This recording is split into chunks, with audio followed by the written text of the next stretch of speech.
Sometimes emotions can get hold of you, and before you realize it, they've taken over completely. Not just anger, sometimes it's deeper than that, something that builds up inside you. There's a story here in Japan about that, about what happens when someone lets it go too far. Today I'm taking you to the birthplace of the legend of Kiyohime and also on a little camping trip with Miss Millie. I heard a rumor that the temple here holds one of the scariest legends in Wakayama. So I'm driving down to Gobo towards Enjugahama to have a little camp by the coast. Using the toll roads, it's about 1 hour and 15-minute drive, or you can take the local coast road and it can take you up to 2 hours depending on the traffic. Wakayama Prefecture is known for its beautiful coast roads, so I do recommend if you do hire a car, come and have a drive along the Wakayama coastline. Here at Enjugahama, there's some excellent facilities for campers, and it's only 1,500 yen per night. They also have like barbecues and washing up spaces, excellent facilities, rubbish stations, everything is here for you to use. And this time of year, it's actually quite busy because now the weather has warmed up a bit. But when I say busy, it's not really all of that busy. It's just free camping spaces. So you just find a spot that you like and park up there. A lot of people, as you can see, are parked here under the trees and they've put tents up. And there's a few people who are in camping cars who've chosen to camp on the beach side. I like camping right on the water on the beach side. I really don't mind just being out in the elements because it's a nice warm day, so I don't necessarily need to be in the trees. And I have my awning, which has come in handy so much on sunny days. I've really learned how to efficiently set up this awning on my own. At first I thought it was a two-man job, but it's pretty easy if you just put the poles at an angle and then hang on to the strings. It's harder when it's a little bit windy like today. I mean, it's not gale force winds, but we are right on the ocean. So I just hold on to it a bit like a kite sometimes, but I have managed to figure it out. I usually just put the pegs in first, and that gives me a bit of balance, and the rest is just trial and error as you go. I always feel so calm when I come to a place like this. It's just seeing the ocean and hearing the sound of the waves and a little bit of wind, and there's just not much going on. This area down here around Gobo, it's not really on the tourist trail.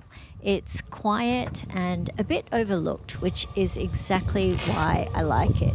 Most of the people around here are fishing, so I see a lot of people out on the water fishing today. And there's a few motorcyclists who like to ride that coast road and come down here. But today I was coming here not just to camp, but I wanted to visit the temple that's not too far from here.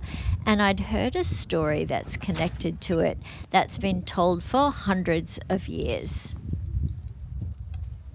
Many of you have been telling me for ages to get a tracker for Millie. So my family actually uses Life 360. So I've used that since the kids were in high school just to make sure they're safe, especially when they were learning to drive. And I didn't realize you could actually add a pet to that as well. So I've just added Millie onto our family group as a pet that we can now track to be sure she's safe. She never really jumps out of the car or runs away. She always wants to be where I am. She's more like a dog, but you know, she's an animal, so you just can't be too careful. So yeah, I put that on her, and I'll just keep it on her whenever we go camping or out and about. A lot of you ask about Millie's toilet, and I always bring her litter tray with me, and I always bring her food and water and snacks and things like that. We always have a large supply in case something happens, and that's the good thing about this van and having all of the storage under the bed. I also have fly screens, which are just magnetized, and that's really good as well because I can have all the windows and doors open, and Millie doesn't ever jump out, and it also is great if there are any bugs flying around as well.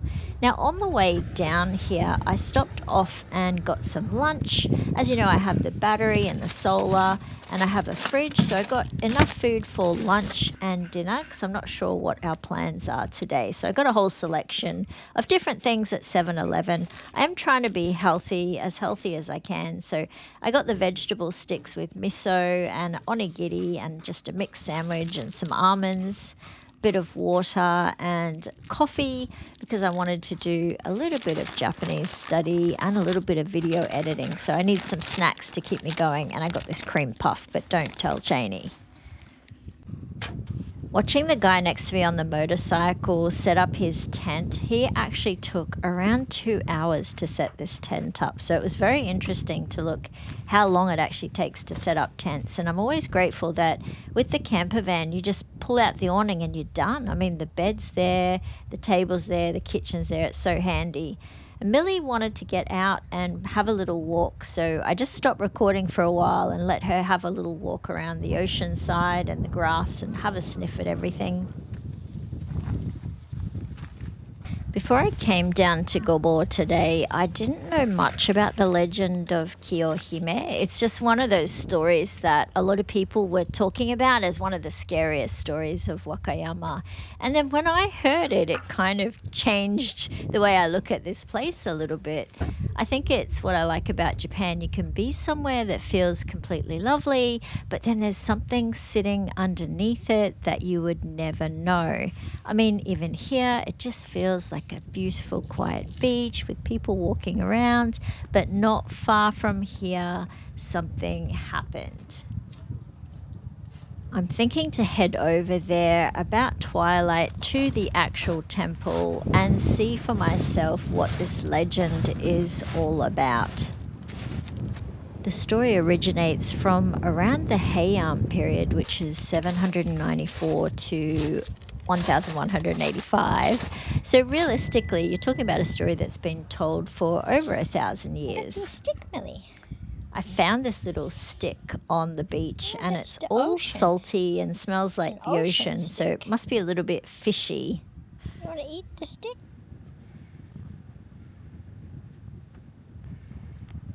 I'm just testing my theory that Millie is actually a dog in a cat suit. I probably should have thrown the stick to see if she would fetch it for me.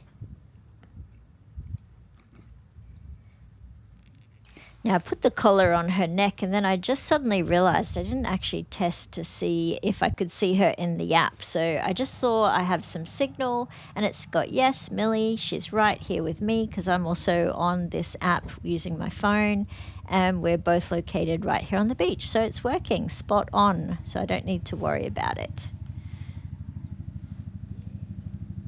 If you're new to the channel, you might not know that I'm an Australian Japanese high school teacher, and I am living in Japan. I moved here for sort of a second stage in my life, and my Japanese language journey hasn't ended. So even though, you know, I'm a qualified Japanese teacher, I feel like I need to keep studying because I'm not a native speaker.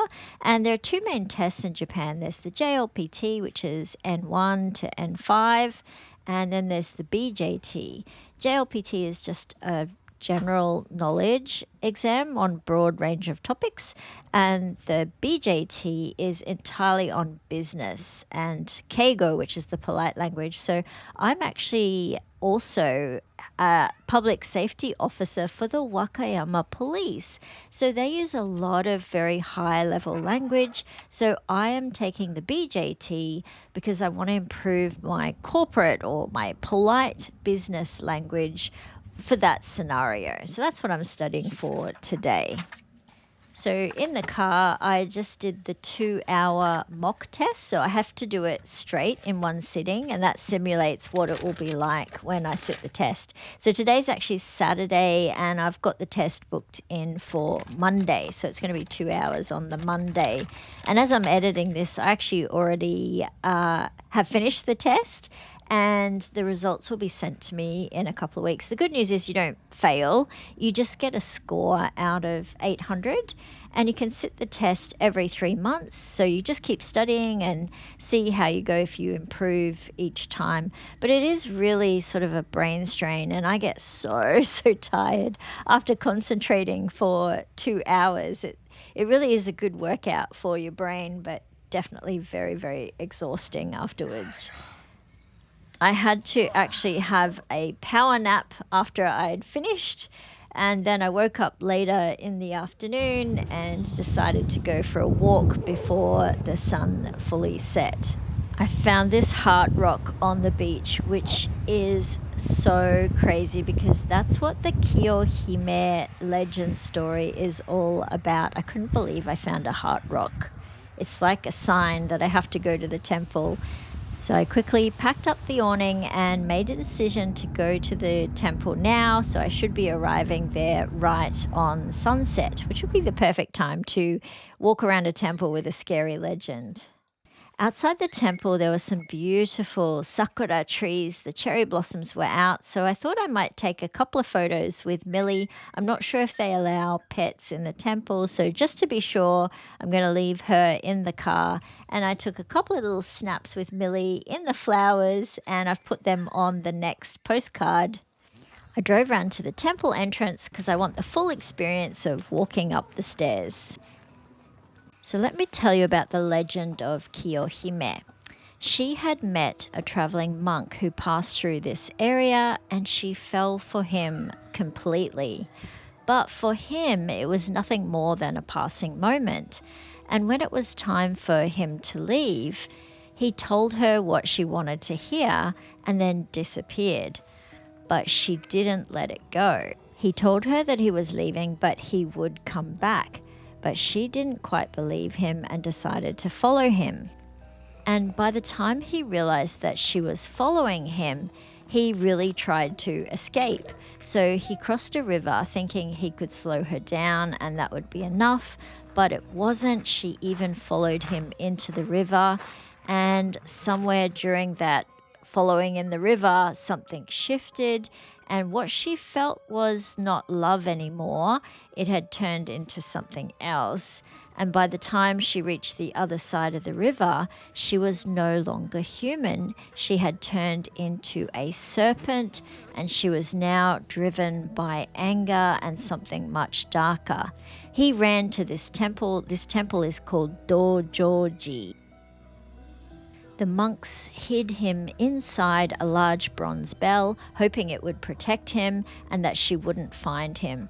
But she did.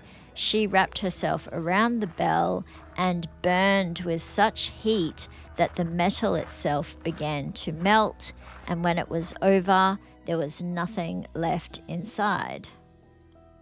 I've actually written more about this story on my blog, so if you're curious about the full legend, it's all there. And if you'd like to join my postcard club, there's a QR code or a link in the description below. I like all of the legends that have sort of the stories and the takeaway moments behind them. And this one is about feelings that were probably feeling normal at the time, but left unchecked, they grew into something else. And that was her, shown by her turning into a serpent. And on the other side of it, there was the gentleman who was avoiding things and not being honest and thinking that you can just walk away from a situation without it catching up to you. Yeah, he thought he could just avoid her and run away, and it just showed her also changing her feelings, changing her into a serpent. So yeah, it shows both sides and how things can escalate when no one really deals with what's actually happening. It's amazing that that story has been tied to this place for hundreds of years. What do you think of the legend of Kiyohime? I think it's really interesting. I love Japanese legends and all they can teach us about life today. On the way home, we just stopped off and grabbed some groceries. And the next day, I got up super early to take Millie for a walk. I was a little bit worried with all the wind we had yesterday that all the cherry blossoms had blown away from the river walk that I usually do. But they were still there, but there was a fair bit of evidence on the ground that a lot of the petals had actually blown off. And that's what tends to happen about the time the cherry blossoms are in full bloom. You get a bit of strong wind and rain. We certainly had a bit of that. Then Millie and I just walked home, and she was up for a really long walk today, so it was really good to get her out and about walking again. She's really good at walking on the lead, and now it's gotten a little bit warmer. It's just perfect weather. Thanks so much for being here and watching. We really appreciate you and all of the support and love that you give us to the channel. Look forward to seeing you again next week. We're on a new adventure. I'm headed to Fukushima Prefecture and I cannot wait to show you what I found. See you next week. ふわふわなんです。はい。